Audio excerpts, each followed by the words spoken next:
حضرت ابو الحسن رحمتullah تعالی علیہ حضرت معاذ ابن جبل رضی اللہ تعالیٰ عنہ کے پاس بیٹھا کرتے تھے.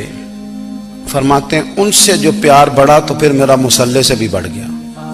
تابعی ہیں. فرماتے ہیں صحابی رسول سے محبت ہوئی تو ذکر سے بھی ہو گئی, پھر درود شریف سے بھی ہو گئی. محبت ان سے بڑھی تو پھر اللہ نے مسجد کا پیار بھی بڑھا دیا. آپ فرماتے ہیں کہ میری ہر وقت طبیعت چاہتی تھی کہ بس اللہ اللہ کروں, بس اللہ اللہ کروں, بس نہ میں ذرا تھوڑی جان چھڑاؤں لوگوں سے, کو 10 منٹ ملے تو میں کچھ 4 نفل پڑھ لوں, میں تھوڑا سا نہ بچوں لوگوں سے, اور مجھے تسبیح ملے تو میں نہ کچھ 400-500 دفعہ استغفار پڑھوں, سبحان اللہ الحمدللہ اللہ اکبر لا حول ولا قوت الا باللہ, میں نہ تسبیحات پڑھوں. فرماتے ہیں کہ بچے تھے گھر میں 6-7, غربت تھی, کام ملتا کوئی نہیں تھا, اور میں کام چور نہیں تھا, کام ڈھونڈتا تھا, پر اللہ کی قدرت کے کام نہیں ملتا تھا. فرماتے ہیں کہ میں نے ایک دن اپنی اہلیہ سے کہا کہ آج میں پھر جاتا ہوں کام ڈھونڈنے. تو میری بیوی بڑی فرما بردار تھی, پر اس دن نہ غربت کے ہاتھوں تنگ آ کے کہنے لگی آج نانا کوئی تو چیز لے کے آیا, تو مجھ سے بچوں کی بھوک نہیں دیکھی جاتی. یہ سب روگاں دا روگ محمد جس دا نام غریبی, کنڈ بلا کے لنگ جاندے نہیں دوست یار قریبی. آج نہ کچھ لے کے آیا تو میں بچے لے کے چلی جاؤں گی. شیخ فرماتے ہیں کہ میں بڑا پریشان گھر سے نکلا, پر میں نے صبح سے لے کے زور تک کام ڈھونڈا, کام ملا کوئی نہیں. تو میرے دل میں خیال آیا چلو کام نہیں ملتا تو اللہ اللہ تو کرے نا, چلو بندوں کی مزدوری نہیں ملتی تو رب کریم کی عبادت ہی کرتے ہیں. فرماتے ہیں کہ میں نے نا فرات کے پانی سے وضو کیا, نہر کے, شدید دھوپ تھی, ساتھ ریت تھی اور ریت تپ رہی تھی. میں نے اپنا رومال وہیں مصلی کے طور پر بچھا لیا, اور فرماتے ہیں کہ زور سے لے کر عصر تک نماز پڑھی. دھوپ بھی پورے زور پہ, پر میرے سجدے کا ذوق بھی پورے زور پہ. فرماتے ہیں سورج بھی چمک رہا ہے اور رب کی عبادت کا ذوق بھی پورے زور پہ. میں سجدہ کروں تو پھر میرا اٹھانے کو جی نہ چاہے. میرے استاد لکھا کرتے تھے, یہ ان کا شعر ہے, وہ کہا کرتے تھے مجھے سوز دے, مجھے ساز دے, اور مجھے نیم شب کا نیاز دے, دم سجدہ خود کو میں توڑ دوں, مجھے ایسا ذوق نماز دے. اور میں تیری بہار کا پھول ہوں, میں کھلا بھی ہوں تو تیرے لیے, مجھے میری شاخ سے توڑ لے, مجھے اپنی زلف کا ناز دے. بھائی فرماتے ہیں کہ عصر تک میں نے نفل پڑھے, دل ڈھلنے لگا, عصر کی نماز پڑھی اور میں وہاں سے چلا.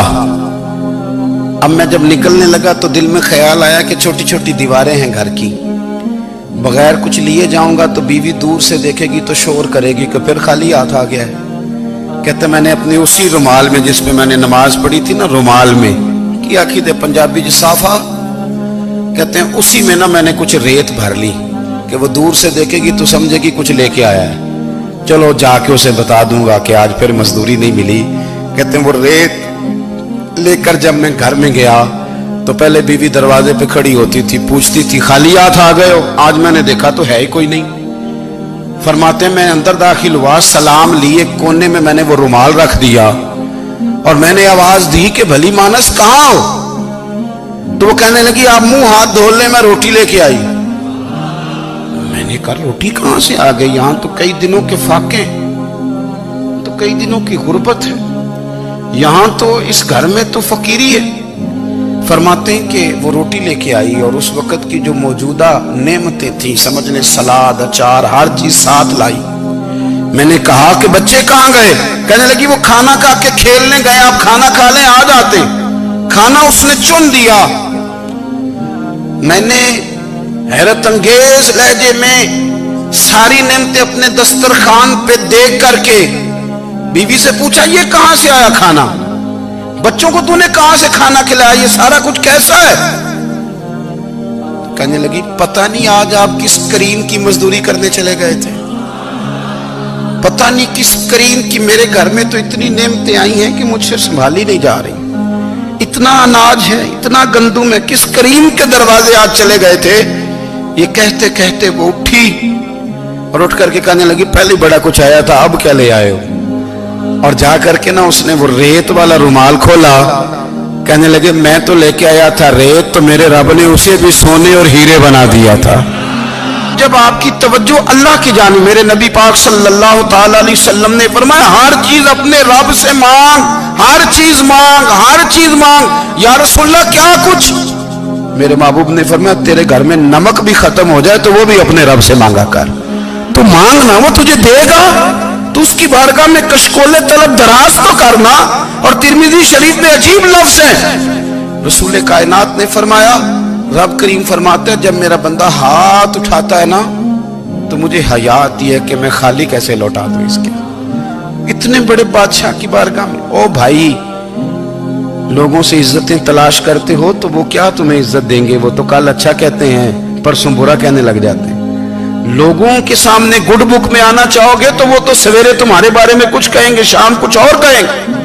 اپنی روحانی زندگی آباد کریں، اپنے مسلح کو وقت دیں، اور دنیا سے چھپ کر اس موبائل کو بند کر کے اور اپنے آپ سے بھی چھپ کے اور تنہا ہو کے چھپا کے سارا کچھ اپنے آنسو اپنے رب کی بارگاہ میں پیش کریں، اس کے حضور حاضری دیں۔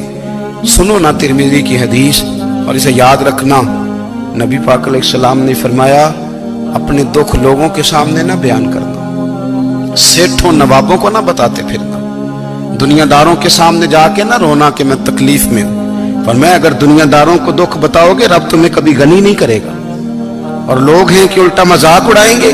آپ کی جس سے بڑی پکی یاری ہے نا، پکی، وہ تب تک پکی ہے جب تک آپ نے 50,000 مانگا نہیں، اور جس وقت آپ نے کہہ دیا کہ میں مجبور ہوں میری مدد کر تو پھر ختم ہو گئی دوستی۔ لوگوں کی تعلقات آپ کے ساتھ تب تک ہیں جب تک آپ ان سے کوئی ضرورت وابستہ نہیں کرتے۔ کریم محبوب فرمانے لگے بندوں کے سامنے دکھ نہ بیان کرنا، اللہ تجھے کبھی غنی نہیں کرے گا۔ تو اپنے دکھ اپنے رب کو بتا، تو دعائیں مانگ، تو اس کی بارگاہ میں حاضر ہو، تو اس کے حضور عرض کر۔ فرمایا اپنے دکھ اپنے رب کو بتا، وہ جلدی کرے یا دیر سے کرے تجھے ساری دنیا سے بے نیاز کر دے گا، تجھے کسی کا محتاج نہیں رہنے